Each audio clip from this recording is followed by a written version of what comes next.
And then at some point, Kim simply stopped talking to Paris. No fight, no falling out, just a door that quietly closed once it was no longer useful to keep open. People who have followed both women for years say Paris went from being Kim's most important mentor to being someone Kim apparently had no further use for once the empire was built. That pattern of using people and then distancing from them once their utility runs out is something that keeps coming up in stories about this family. Ray J says the same thing. Now, just so we're on the same page, you said they stole from you, or they stole from your sister, they stole from your mom. You're using that as an example because of the lawyer fees attached to this, or? They stole 800 grand, or it was like 600,000 to 800,000 off my mom's credit card and Brandy's credit card. To do what? They stole it. So Kim and Chloe was my sister's assistants. Kim was doing closets. They didn't have any money. All that's a lie. They worked for Brandy. Brandy said, go shopping for me.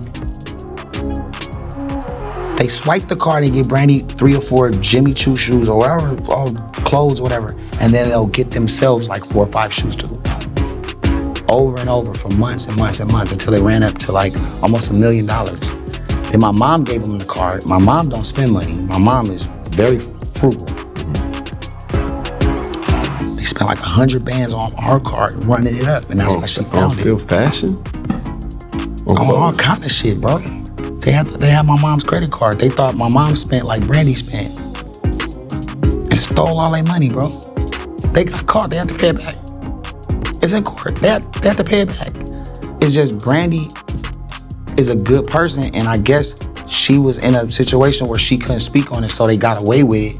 They paid the money back, or they paid majority, I don't know. They got caught. It's court documents. You stole almost $1 million from my family. At the same time, you pointed the finger at me and said, I'm the bad guy. You did this to us. A family with morals and values, and said, bitch, suck my dick. Oh, my bad. You already did that. There's nothing left. So I'm carving out another career because I can't go mainstream. They got the mainstream on lock. You fuck with us, they not fucking with you. So here's the reality stars and grimy shows and traumatic shows in another lane that you can't fuck with. There's the scooty bikes and there's the earbuds with partners in Korea that you can't fuck with, that I can continue to build brands. Like, we make 80 million a year on Raycon when we started. 8 million, 40 million, 80. What could I possibly, like, how much would I make if I was the person that is really who I am? Like you're making me bad, so I'm surviving. And then every like 5 or 6 years, they bring it back up. You know what I'm saying? Ray J alleges that Kim and members of her family used his family's credit cards without authorization, made purchases for themselves while supposedly shopping on his family's behalf, were caught, and had to pay the money back. He says he ended up being the bad guy in that story despite being the one who was allegedly stolen from.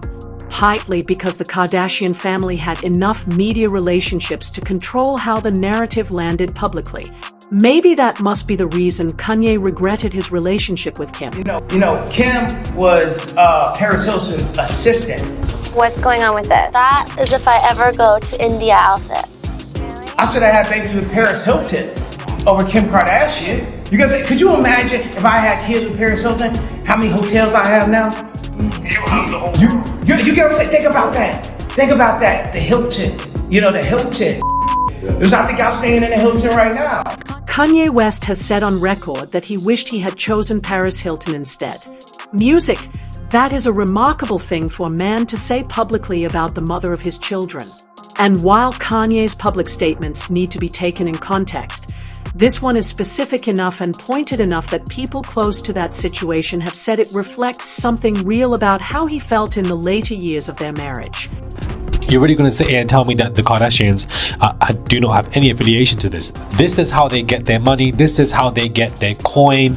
And I think that this has got everything to do with Kim trying to be in the office, you know, trying to post bail for so many of these people, these prisoners and etc., wanting to get into the political world and taking a picture with, you know, the president in the office, and just that connection that she has. I think it's got everything to do with the transportation of illegal substances that she perhaps is turning a blind eye to when it comes to her products, when it comes to her companies. No different to Christiana creating a church to basically wash money, and the gang mafia affiliations when Kylie Jenner and Travis Scott were staying in a particular New York apartment where so much illegal gambling was taking place amongst people within the football world.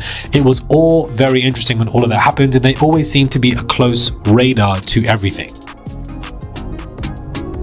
They always seem to be a close radar to everything. They're always at the wrong place at the wrong time, but it's not them at the wrong place at the wrong time. It's somebody that's basically in some kind of third degree connection. Now, if you're going to transport substances and get paid for it, the con of this is that if you get caught, only you're going to go down. Unless, you know, you sign some plea deal and etc., because they want to get the people on top, whatever, which I don't think is ever going to happen to the, you know, the Kardashian clan. But the con of doing all of that is that you're going to go down if you get caught, nobody else, because they don't give a damn about anybody else simply but you. This is how, I'm not saying that Skims is not successful. I think that her brands are definitely successful and they are making a lot of money, but this is how you can move a lot of money, by transporting a lot of substances. You know, drug trafficking is basically what they call it, and this has got Skims written all over it, literally. You can see in the packaging here, it's also packaged so well. You're really going to tell me that the substances were just put into Skims without anybody knowledge higher up at Skims? This is so bad for the brand, and the article is now everywhere, and I definitely believe that Kim and the clan are 100% affiliated to the transportation of these substances. JP Morgan, for goodness sake, have gone through the ringer for what they've basically been accused of when it comes to transporting so many substances. People think that the transportation of these illegal substances only happens with minuscule companies, minuscule agencies, minuscule mafias, gangsters, people on the road. No, it happens high up in the corporate world. That's why you have a lot of corporate people who work there taking all of this stuff. It transports massively amongst huge companies, and I think that Skims is possibly one of them. You know, the entities and the companies that the Kardashians create, which is so many at this point, every single damn year there's something else opening up. You're really going to sit here and tell me that these companies are only going to be selling clothes? That is the only motive. Whatever they're selling is only what they're selling, and that's it. They're not actually sitting here transporting stuff behind the scenes through stuff to either wash money or create a lot more. You're telling me, hold on, this is a lot of coke that was basically being transported, guys. It wasn't just a random small amount that he was caught with. 90 kilograms. 90 kilograms, 198 pounds.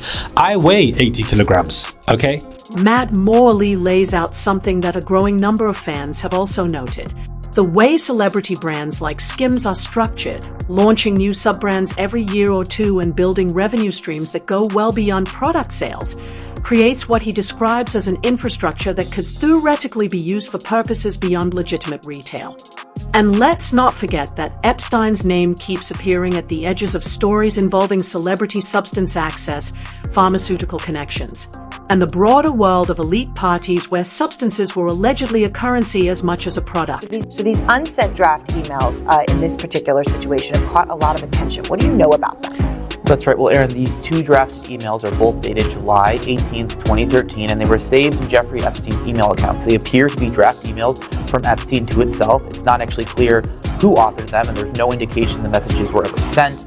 No evidence they were shared with Bill Gates or anyone else. Now, in those draft emails, Epstein or whoever authored them makes graphic and explicit and unverified allegations about Gates. Within one email, Epstein claimed he helped, quote, get drugs in order to deal with the consequences of sex with Russian girls and set up illicit trysts with married women. The email also references Gates asking Epstein to provide Adderall for bridge tournaments. One draft email alleges that Gates tearfully asked Epstein to delete messages referencing an STD, writing, "Your request that I provide you antibiotics that you surreptitiously give to Melinda." It also says Gates asked to delete explicit personal details about his penis. Now, a representative for Gates strongly denied those claims, telling CNN they were, quote, absolutely absurd and absolutely false. And Gates himself was asked about this by a CNN affiliate in Australia. Take a listen to what he said here.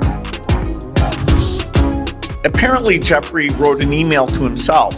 That email was never sent. The email is, false. So I don't know what his thinking was there. It just reminds me, every minute I spent with him, I regret and I, apologize that I did that. It's factually true that I was only at dinners. I never went to the island. I never met any women. And so, the more that comes out, the more clear it'll be that although the time was a mistake, it had nothing to do with that kind of behavior. And that's his response, it seems like, within the past day or so. Recently, unsealed documents include what appear to be unsent emails from Jeffrey Epstein discussing the distribution of pills to people in his circle. Epstein was convicted of ST and was, according to multiple investigations, also deeply embedded in networks where pharmaceutical and illegal substances were allegedly used as tools of access and control. And fans online are connecting those emails to Kim Kardashian directly. What we are saying is that the world Epstein operated in, the elite circles, the celebrity adjacency, and the use of substances as social currency are the same general world that keeps appearing in the background of stories about the Kardashian family and their connections. Are we saying that we feel like Kim Kardashian or Skims, the brand, has something to do with this trafficking incident here? Correct. Are we saying? Yes, we are. Yes, we are. Because this is not a coincidence. Can I say cartel? I'm going to say cartel. Can I say cartel? I don't know. But I feel as though with gangs like that, or cartel, or whomever was involved in something this grandiose, they are very uniform. They are very controlled, and they are very tight with how they move. So there's no coincidence in this. I don't think this was a surprise. I don't think they're like, oh my God, this person had it. They know exactly what this man had, and I don't think it's the first time, because we often, every time it's involved, there's always something different. Okay, we're gonna come back to you on that one, because the man who was arrested, the driver, he agreed to smuggle this in. That's what he said, and he was paid $5,243. But who built the compartments? Because those compartments, that's what held the white substance. Okay, you know what? Wait, let me tell you real quick. I wanted to feel like that Kim Kardashian, and I'm not even gonna say the other person who is responsible for Skims, because I love and respect her, so y'all find it on your own. But at the end of the day, I just want to say that I love Skims, and I just hope that this is not what they are involved in low key. But what's making me feel like, as this story you just told that part, is that the driver admitted to agreeing to have this on his cargo.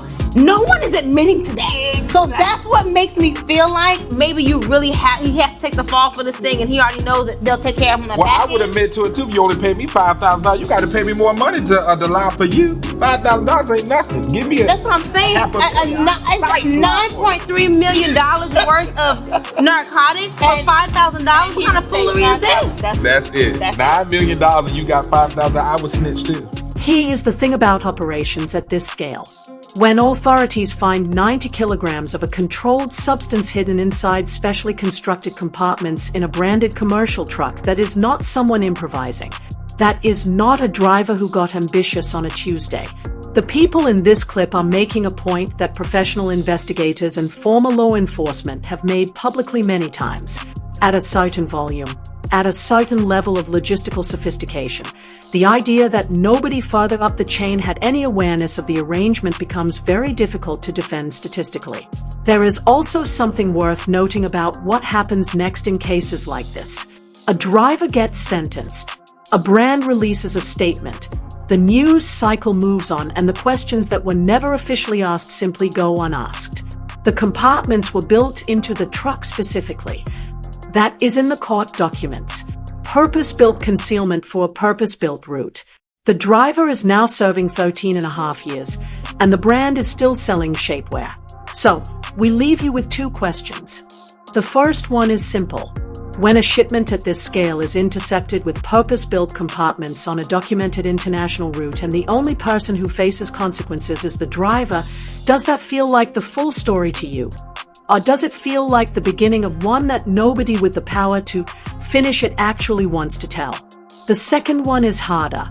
Kim Kardashian has discussed substances casually in her own words, in her own footage across multiple decades. Her brand has paid fraud settlements. Her workers are suing for unpaid wages. Her former partner says she stole from his family and used the media to make him the villain. Her former husband says publicly that he chose wrong. And now a truck carrying her brand's name was found packed with 90 kilograms of cocaine in hidden compartments. At what point does the benefit of the doubt become something you have to consciously choose to give rather than something that just happens automatically because the name attached to the story is famous enough? If you liked this video, hit that subscribe button so that you never miss out on any new videos. And until then, fam, keep it real.